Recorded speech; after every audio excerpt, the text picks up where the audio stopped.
was a book on what not to do in life, I'd probably be able to write it. What made you desire to fulfill that passion versus the same corporate structure, day in and day out, the same mindset that you learn in B school, the same mindset that you learn in B school. I always joke about that. If there was a book on what not to do in life, I'd probably be able to write it. I've made just about every mistake you possibly can make.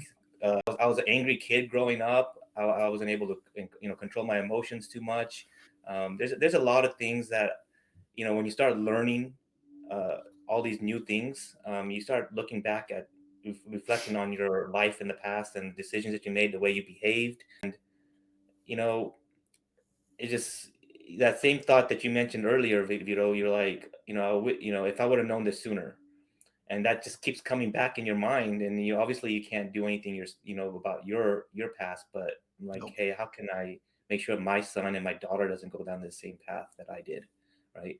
I already know that they're going to make mistakes, but I just want to make sure they don't completely steer off. I was in a tax business for 20 years, and I was always trying to find the next thing to get me out of the tax business because it was so draining, and I was making emotional decisions right after tax season when I'm like, oh, I'm done with tax business. I need to find something, and it was usually not the right decision, because it was the same rhythm every year, and I was falling for it every year. I didn't even see that I was doing the same thing until I noticed that industry rhythms of the tax business is going to drive you to do make emotional decisions right afterwards, every year. And yeah, just but I realized that I would have done so many things differently. Like I wouldn't have, honed in on that emotional, you know, need to open or do something else when I could have, just say, okay, hey, this is the industry rhythm.